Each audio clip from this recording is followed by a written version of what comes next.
a garden snack. Some peas, more peas, a strawberry, and a couple of black raspberries. This is the time of year that I snack a lot in the garden.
Hello and welcome to Back to Basics Homestead. My name is Annie. I just finished doing my bread for tonight's recipe. I cooked some eggs and we'll be having like this fun homemade soft French baguette style, and I'll be like making like an egg salad. But as I was doing my bread, I was thinking about my week and how everything has been going and where I am at the moment with my gardens. I'll be honest, I'm not where I want to be. I am really not where I want to be. My garden is not fully planted. I still have trays that needs to be planted. Some were so much hot mess, I had to sacrifice them and give them for food for my chickens. But at least, positive flip side, I'll get eggs out of it. So it's, it's not all that bad. But it got me thinking, and I want to share this with you guys because I keep saying that I want to give you the cold hard truth, the good, the bad, and ugly of being a homesteader in my lifestyle. So I'm going to show you my garden as is, and I want to talk to you about something. I'm in the garden, and here's what I want to talk to you about. You see, I've wanted to make the garden perfect this year, no weeds, be on top of everything, and literally have like that Instagram perfect garden. Well, it won't happen, and I'm okay with it.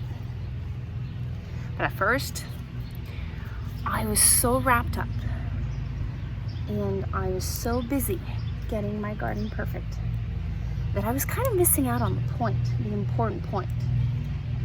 Why am I doing everything that I'm doing? Well, obviously I'm doing it to get the food, but I'm also doing it for health purposes. And I want to eat good food. I want to eat healthy food. I want to eat as more as possible food that has no chemicals in it. I am a one-woman show.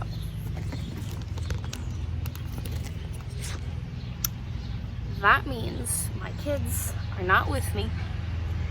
That means my husband is working. That means there's only 2 hands at all times working on the homestead. So I have 2 choices. I can either beat myself up and do like what I'm not supposed to do and like just beat myself up and say, oh my God, your garden is not Instagram perfect, you can't show it, blah blah blah, and go down that rabbit hole. Well, that's not gonna happen. That's not what you're gonna see here. You're gonna see pests, you're gonna see lots of weeds, you're gonna see tomatoes that needs to be trellised that are looking weird shapes, and I'm gonna be okay with it. And I'm gonna get food. Regardless of what happens, I'm gonna get food. And I'm gonna have weeds. The only thing that I'm making sure of is when I have leaves, when I have weeds, is I try to free as much as possible from the bottom of the plant. So whatever's really near the plant, I try to, when I weed, I try to remove the most of those weeds. Like, I'll bring you in my carrot section in the back, and it was an epic jungle. And I was about to just like pass the weed eater on there and just restart. And then I got thinking, well, if I pass 5 minutes every day, do a little bit of weeding, and make sure that between the rows there's not so much weeds, I'm gonna get food. So that's what I've been doing. On another note, I just found this on the V of my plant. This is an indeterminate cherry type tomato, and this is, what's this one? This one is a bumblebee mix. So this is a sucker. So you have the main stem, and then you have the armpit. And then this little bugger is called a sucker. If you put this in water, after about 5 to 7 days, it's gonna develop roots. All you have to do is either pot it or transplant it, and you have a free plant. That's a side note. I have too many tomato plants. I can't.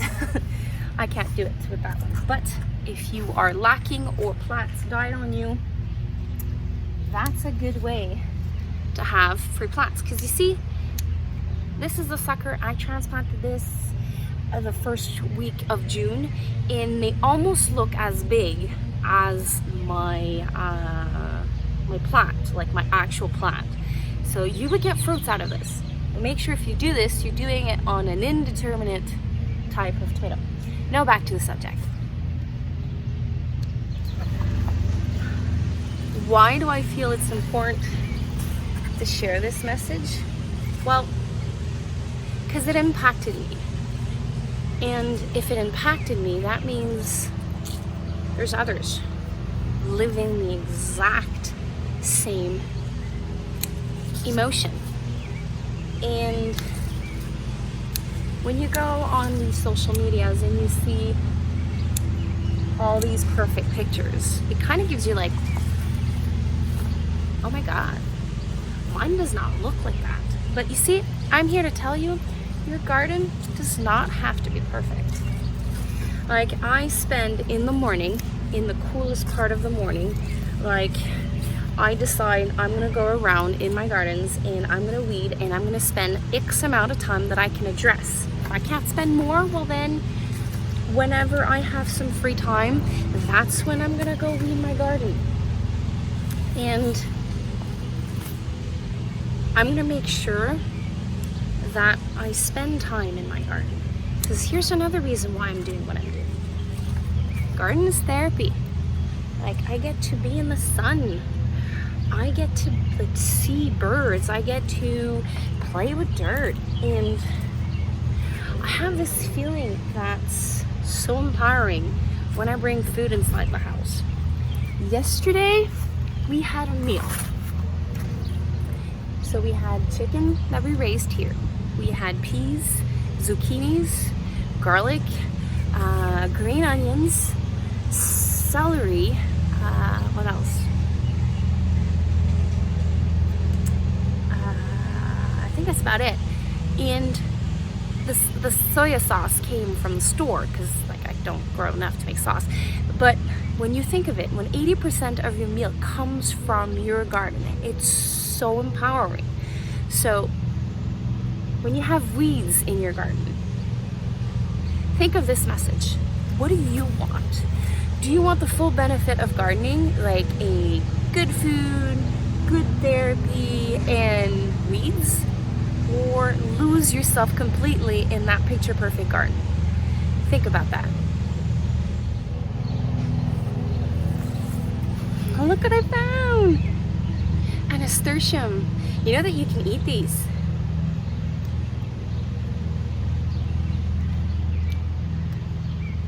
But I have a plan for these.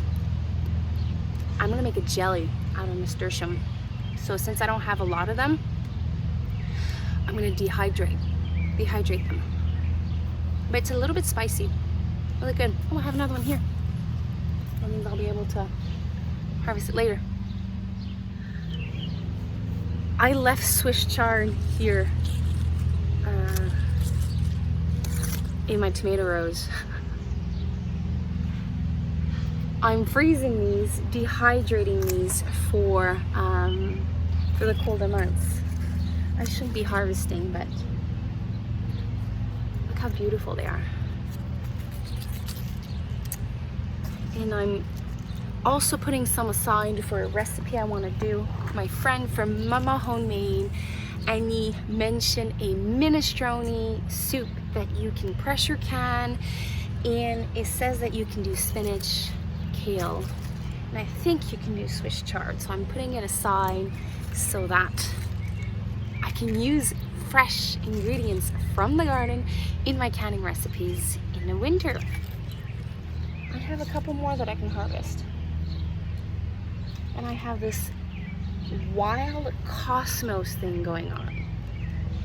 Most of my plants that are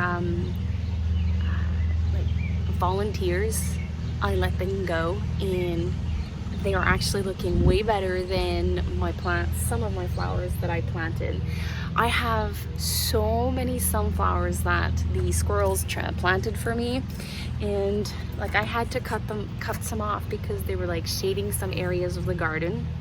But look at that. I'm gonna have a big cosmos right next to my tomatoes.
not perfect.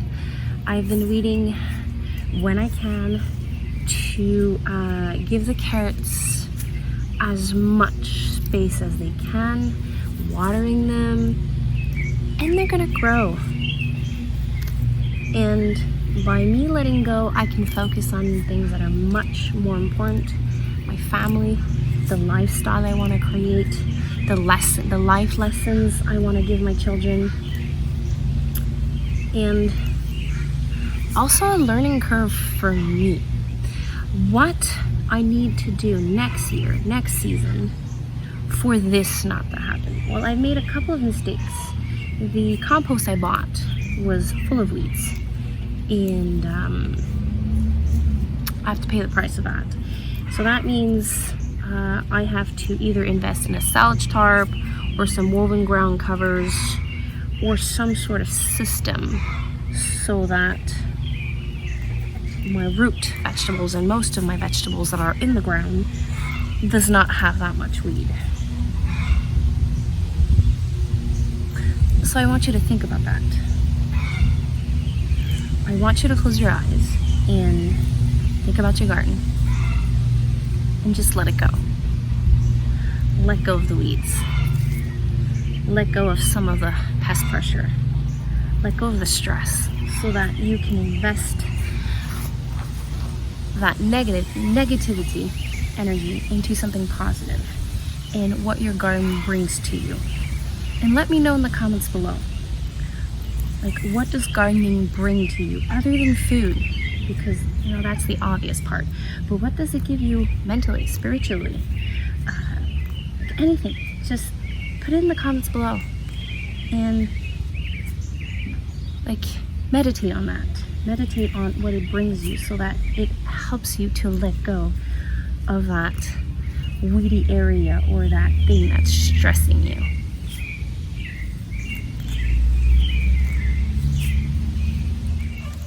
One last thing before I let you go.